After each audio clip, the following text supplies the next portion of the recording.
حضرت شیخ احمد مجدد الفسانی علیہ رحمہ فرماتے ہیں، جو شخص اپنے اوپر 10 چیزوں کو لازم کر لیتا ہے تو لازمی نتیجہ یہ ہوتا ہے کہ وہ متقی بن جاتا ہے۔ وہ 10 چیزیں کون سی ہیں؟ ماہ صیام کے ان حسین لمحوں میں ہمیں وہ 10 اوصاف اپنے اندر پیدا کرنے چاہیے تاکہ ہم متقی بن جائیں، اور متقی اللہ کے محبوب بنتے ہیں۔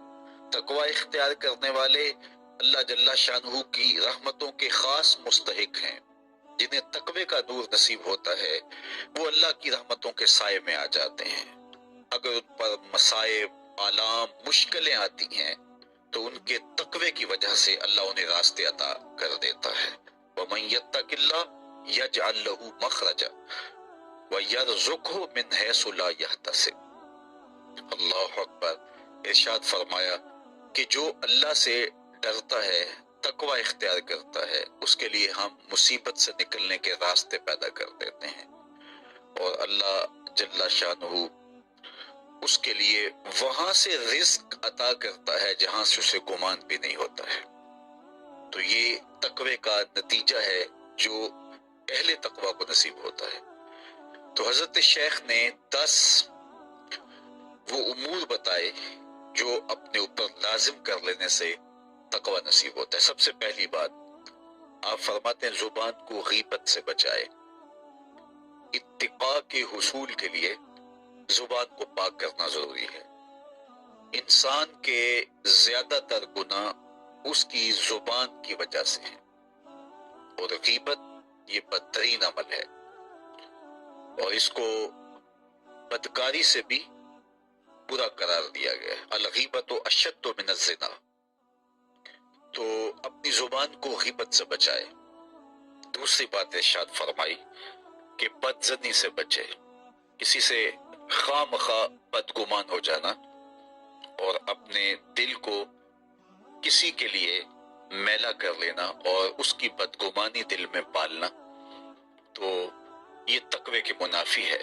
تو کسی کی بدگمانی سے، بدظنی سے اپنے دل کو بچائے، زبان کو غیبت سے بچائے، دل کو بدگمانی سے بچائے، اور مسخرہ پن سے بچے، بات بات پہ ٹھٹھے مار کے ہنسنا اور اس طرح کی زندگی بسر کرنا۔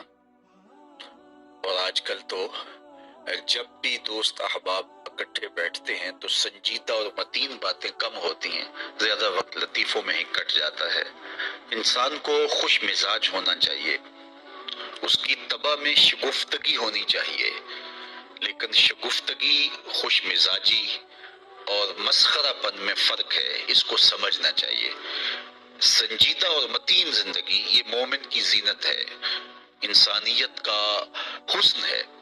اس لیے تقوی کے حصول میں مانع ہے مسخرہ پن۔ اگر کوئی شخص متقی بننا چاہتا ہے تو اس کو سنجیدہ اور متین بننا ہوگا۔ طبیعت کی خوش مزاجی یہ معنی نہیں ہے، لیکن مسخرہ پن اور چیز ہے، اس سے روک دیا گیا۔ چوتھی چیز حضرت شیخ احمد فرماتے ہیں کہ اپنی آنکھ کو حرام سے بچائے۔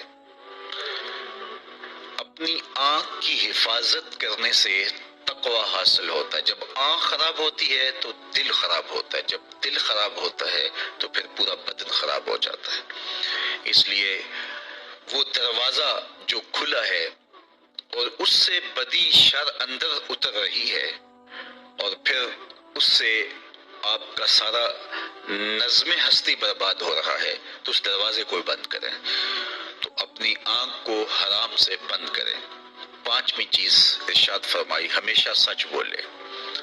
جھوٹا شخص کبھی متقی نہیں ہو سکتا۔ اتقاء کے حصول کے لیے اپنے آپ کو سچ کا خوگر بنانا ہوگا۔ سچ کے بغیر کبھی نہ بولیں۔ جھوٹ بولنے والے کی زبان سے شر پھیلتا ہے، اور جب کوئی شخص جھوٹ بولتا ہے تو حدیث پاک میں آتا ہے اس سے بدبو نکلتی ہے، جس کو عام لوگ تو نہیں سونگھ پاتے، لیکن اللہ کے فرشتے 1 میل دور پیچھے ہٹ جاتے ہیں۔ تو مومن سچا ہوتا ہے، مومن جھوٹا نہیں ہوتا، اور تقوی کے اصول کے لیے سچ شرط ہے۔ چھٹی چیز ارشاد فرمائی ہر حال میں اللہ کا احسان مانے۔ جب کوئی بھی انسان پر بہتری آئے تو اس وقت یہ کہے کہ یہ میرے رب کا احسان ہے کہ مجھے یہ حاصل ہوا ہے۔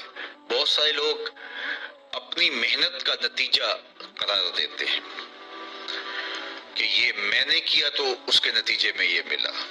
بسا اوقات آپ کتنا سیدھا کام کر رہے ہوتے ہیں، کتنی محنت کر رہے ہوتے ہیں، لیکن نتیجہ اس کے برعکس آ رہا ہوتا ہے۔ سیدنا علی المرتضیٰ رضی اللہ تعالیٰ عنہ فرماتے ہیں میں نے اللہ کو اپنے ارادوں کی شکست سے پہچانا، تو یہ اس کی کرم نوازی ہے کہ اس نے ایسا کر دیا۔ صحت میرا کمال نہیں، یہ اللہ کی عطا ہے۔ علم میرا کمال نہیں، یہ اللہ کی عطا ہے۔ لہجوں کی خوبصورتی یہ اس کی عطا سے ممکن ہے۔ اس نے آنکھوں میں روشنائی رکھی، اس نے توفیق عمل نصیب فرما دی، اس نے اچھائی کی راہوں پہ گامزن کیا، ماہ صیام میں روزہ رکھنے کی توفیق ہوئی، صلاۃ التراویح میں حاضری کا موقع میسر آیا، دیگر صالح اعمال تلاوت کلام مجید نصیب ہوئے، تو مت سمجھے کہ یہ کوئی میرا کمال ہے۔